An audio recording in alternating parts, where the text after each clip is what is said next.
In the race of life, life's not going to give you a glass of water when you're thirsty. The next challenge is usually the toughest thing out there. The thing I don't want to do the most. There's not much to figure out. The only thing to figure out is this. And everybody has a different equation. Top 10, I got a top 10. Got my motivation high for my top 10. Gotta learn from the wise women and men. All my life, like 9 for my top 10, top 10, 9. This one's for my top 10. Need motivation? Watch Top 10 with Believe Nation. Hey, it's Carmichael, and this channel was created to help you overcome the #1 challenge that is holding you back, a lack of belief in yourself. You watch these videos because you know there's something more inside you too. You have Michael Jordan level talent at something. So get ready to live on your own terms, learn from your past failures, and never forget how badass you are with David Goggins and my take on his top 10 rules of success to give you the confidence, motivation, and belief that you need. Enjoy. Okay, let's kick it off with rule #1. Live life on your own terms. In the race of life, life's not going to give you a glass of water when you're thirsty. And I realize that. And once again, people are like, my God, your life is horrible. It's not. Yeah. This is how I live. This is how I live. This is what I want. I don't judge anybody. This is how I live. And if there's not people like me in this world with this kind of mentality, it's not be like David Goggins, go run 200 miles. Take something from this. Take something from this. Remember where I started from. Mm-hmm. You don't need to go where I went. Right. I went this far because I started opening different doors to the cellar in my brain. My God, is this possible? Oh my God, that's possible. This is possible. I started opening up different compartments.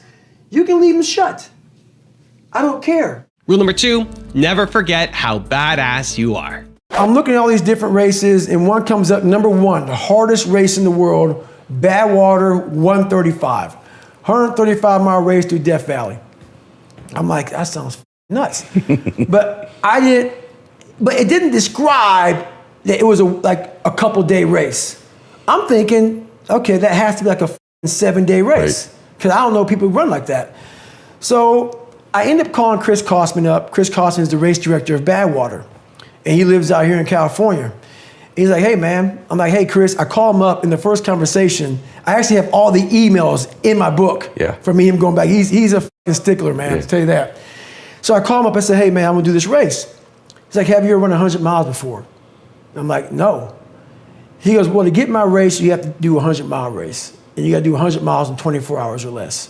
Mm. There was only 2 more races I could do before the deadline dropped. And so I'm like, he goes, you live in San Diego, right? I'm like, yeah. This was Wednesday. I call him up on a Wednesday morning. He goes, well, there's a race on Saturday. Mm. And it's called the San Diego One Day at Hospitality Point in San Diego, where you run around a 1-mile track for 24 hours and see how many miles you can get. So I'm like, man, this guy's kind of calling me out. I'm gonna get this shit done. I'm a SEAL. I'm a badass. Been through Ranger School and shit. I got this. Hardest thing I did my entire life, dude, was this one race. So I go. Harder than getting through? Hell yeah. Wow. I was not prepared at all. So I go. I sign up for the race. I show up. I'm this big bodybuilder looking guy. Shirt off, black hat on. You know, and I set out. So every mile, I'm gonna see this blue lawn chair. I had Ritz crackers and Mileplex. That was my nutrition, man. No water, no nothing. Just Mileplex. No water? No. Ritz crackers and Mileplex, dude. Come on. I never drink water on runs and shit. I didn't know about all this shit. So I go out there and I'm running. I get through 50 miles. I'm gonna cut to the chase because I detail it really well in the book. I get going. I sit down at mile 70. Mm. And buddy, I hadn't sat down yet. And I sit down and everything falls apart. Literally, man, I'm like peeing blood down my leg. I have some crap coming out of me. And I got 30 miles to go. And I'm in the worst shape of my entire life. Mm. And so I won't get too deep into it, man, but I end up going back through my cookie jar, and I talk about, my cookie jar is basically something I invented about. We forget how badass we are when we're suffering, because our mind just stays right there in suffering. The cookie jar is a reminder. You know how your mom used to have the cookie jar. You don't know what kind of cookie you're gonna get, but it may be oatmeal raisin, maybe chocolate chip meat, because she's dumped some in that. You just grab one and go. Yeah. So my cookie jars, the things I've accomplished, failed at, didn't fail at, just kept on grinding through. So I take this 1 second, I calm down, so I realize, okay, man, I gotta be able to just stand up first, come all dizzy and lightheaded, and I go through this process. And I said, I might quit, but not yet. I go, this is the worst shit in my life. So I said I might quit, because when you're not gonna quit something, you got 30 miles to go, your mind's spazzing. Like, I'm up, like 30 miles is a long way to go, just fresh. I've already gone 70, I'm the worst shit in my life. I'm like, okay, so I'm giving my mind some space. Because if you don't give it space, it's just gonna freak out. Okay. So I'm saying, you know what, I'm gonna quit, but let me just sit here for a second and drink some water. Now I'm drinking water. I have my crew going over to get some nutrition, some food for me. I'm getting better. So now I stand up, like, wow, I'm able to stand up now, because I wasn't able to. I was all lightheaded. And I'm going on this track, and I get to mile 81, and I wasn't going to make the time. I was moving slow. You're behind time. Way behind. Okay. And this is the craziest thing in the world, and I shit you not. I'm in the worst shape of my entire life, ever. I've never even been close to this. Again, never. Mile 81, I'm not gonna make the time as slow as I was moving. And when your body and mind connect, and I think this is the only time I've ever done this, okay, you become a cyborg. I end up running 20 miles at about a 10, 15 mile and get done with that race. I did 101 miles in 19 hours and 6 minutes. And to this day, and I don't detail it well with you, but in the book I do, I learned more from that 19 hours and 6 minutes than I did in all 3 Hell Weeks, Ranger School, and this is months. Ranger School is 60-something days. Hell Week and all the buds is 6 months. I was in buds for like 18 months. I went through Delta Force selection twice, pull-up records. I learned more in that one race that I wasn't prepared for. That 19 hours brought me from utter misery, happiness, failure, success, depression. I went through every emotion in the world in 19 hours. Rule number 3, learn from every failure. Most people who are failing are trying their ass off. Yep. Most people who are failing are being criticized by people who haven't attempted what you're even trying to fail at. So what I'm failing at, so after I did 2,500 pull-ups my first time going for the record. Yep. You know how many people were criticizing me? People sitting there eating chips on the couch. Can't even do a pull-up. Exactly. Look at your audience who's criticizing you, first of all. Yep. They're not even in your world. Yes. You don't even talk to me. Yep. Block them out. That's the first thing. Yep. The second thing is, through failure, you get all the answers. You get all the lessons. All of them. Yes. They're all there. Yes. So I was able to go back through and say, okay, this happened, this was wrong, this was wrong, this is wrong. So I don't even look at failure like, I don't even call it failure. Yeah. I don't, because I don't look at it like, oh my God, I failed. No, I look at, okay, like trying to invent the light bulb. I'm afraid to know what's failure. I'm trying to invent a light bulb. Yeah. I'm trying to break 4,020 pull-ups. That's failure? Yeah. Anything you do along that way is amazing. Rule number 4, figure out your mind. On this journey in life, there's a lot of people who are f***ed up right now. On the journey, there's always be that in the sewer you came from that's grabbing at your ankle as you're leaving that sewer. That's when it drag you right the back down because you figured it out. They're not willing to figure it out. There's not much to figure out. The only thing to figure out is this. And everybody has a different equation. My equation is different than yours. My equation was very different than most people's. Also, if you want to have more motivation and self-love, check out my 254 series. They're free. The links to join are in the description below. You can outwork anybody, no matter how badass they are.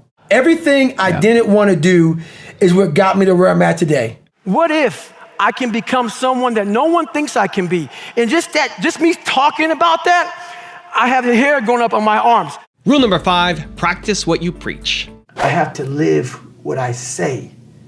So when you come up from a world of used to lie a lot, and my big thing is facing all this crap, I cannot tell you something I have not done. Right. Because why? When you start to formulate this character, this code of ethic, this ethos that you live, not anybody else, it's your own. I cannot tell you something that I haven't done. Why? Because it will haunt me. You are now drinking the Kool-Aid. A lot of people write books on self-help, mental toughness, all this crap. Half of them are living up to that standard. Mm-hmm. Half of them are living up to that standard. You have to be able to practice what you preach. It has to be what you are. That's why when people say, my God, when you speak on stuff, it's so passionate. Because you're making me relive my life. Right. Yeah. It's not a comfortable life. Yeah. This life was made. This life was earned. Yeah. And if people like it, great. If not, so be it. Rule number 6, get back up repeatedly. I learned to visualize in my life by watching Rocky. And mainly Rocky 1. I love them all. But like the Rocky 3, running on the beach scene, all that. But Rocky 1, 14th round at least 1,000 times. What about you? No shit. At least 20,000 times. Why is that? Yes. I've dissected that 2 minutes and some seconds, 2 minutes and 13, 14, 15 seconds, at least 20,000 times. Mm-hmm.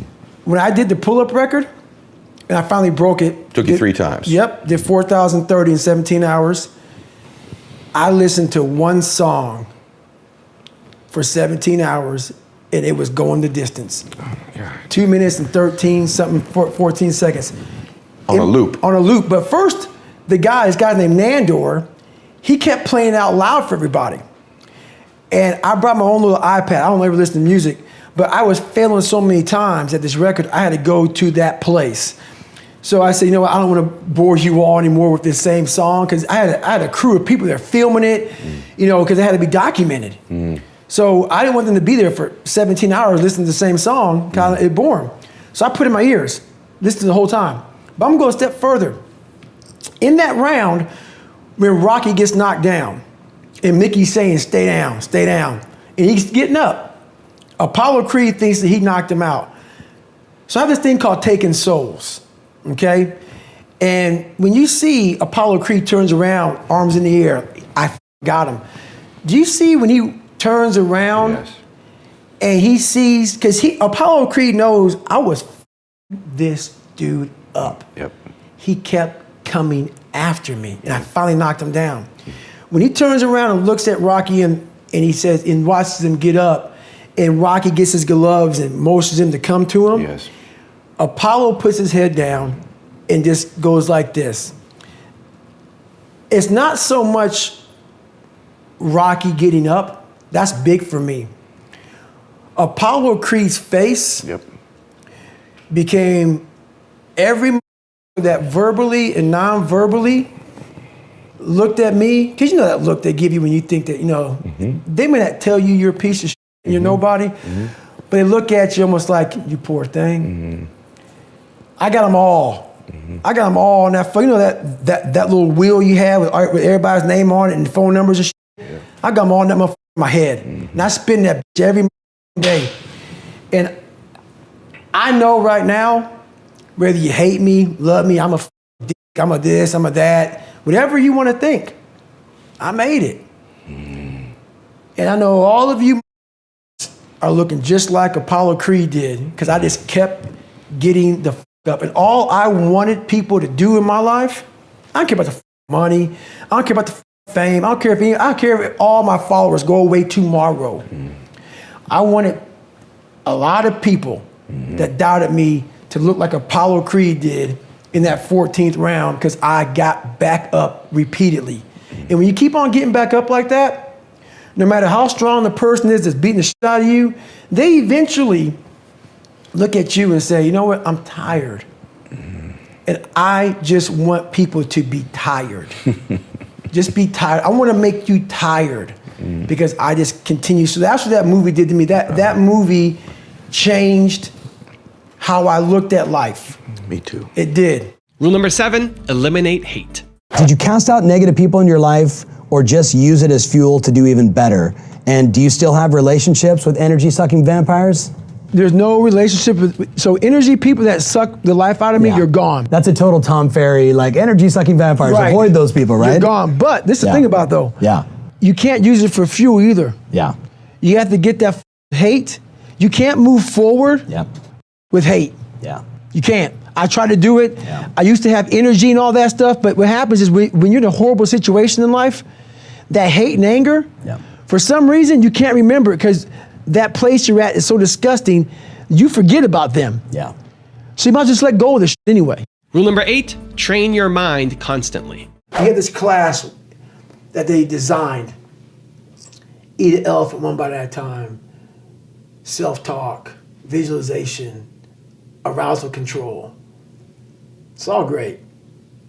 It's all great. It has to be a lifestyle. Yeah. You work on mental callousing on a daily basis because even though your brain, your mind, like your brain isn't a muscle so much, you will lose it. You will lose the ability to suffer in the worst of times if you come out of it for too long. If you can lift 315 pounds and you stop going to the gym for a month, I guarantee you won't be able to pick the same weight up again. Rule number 9, choose the toughest challenges first. How do you pick the next challenge? The next challenge is usually the toughest thing out there, the thing I don't want to do the most. Yeah. So my challenges come off of, what am I afraid of? Yeah. What am I kind of cowering from? What am I looking at saying, Yeah. because we all know what it is. It's in the back of your mind. It kind of floats back there. It's like, for some of us, it's as simple as I don't want to get up and run today. Yeah. That's what's next. Yeah. So for me, it's always, what am I not wanting to do? Yeah. And that's how I continue to grow. And rule number 10, the last one before a very special bonus clip, is compare yourself against yourself. Well, I got a great question today. The question was, I'm working my ass off, but I'm not seeing results. What we do is we go on to social media, and that poisons us. We have all these fit models that we're taking these snapshot of. Snapshot these great legs, great ass. If you're a guy, big arms, big shoulders, big chest, all this bullshit. Take that middle snapshot. We start working our ass off for weeks, for months. We don't see results, so we get all pissed off. Those results are there. But what you've done is you take that mental snapshot and you're not seeing the results of that fitness model, that person you want to be. Half of us don't even have it in our bodies to look like that. So what you want to do is take a mental snapshot of how you looked before and where you're at now. That's what you want to do in life. Compare yourself against yourself. Don't get poisoned by bullshit. Stay hard. Now I've got a special bonus clip from David on how to stop focusing on negativity that I think you're going to enjoy. But before that, it's time for the 3-point landing questions. Let's go from just watching a video to taking action. Here we go. Question number 1. What's the tough challenge that you need to take on first? Number 2. How will you remind yourself how badass you are? And number 3. Where do you need to eliminate the hate from your life? And if you made it this far in a video and you commit that you're gonna take action, we don't just watch videos here, we do something, give me a hashtag believe down in the comments below because I want to celebrate you. So years ago, I was scared to death to fly. So my mentality is this: if you're scared of something, learn about it, figure it out to overcome it. So I went out and got lessons on how to fly. I'm up in the plane with a pilot. We hit some bad turbulence and I freaked out. And the pilot said, there's one thing you can't ever do up here, and that's forget to fly the plane. In life, it's a true statement. We have hard times, we hit turbulence, we fail, we fall on our ass, we have divorces, we have all kind of bullshit that happens. And we sit there and think about that one issue, and it's all we think about. And we forget to fly the plane is us. We forget to focus on everything in life, our habits, our goals, our destination, and we end up failing.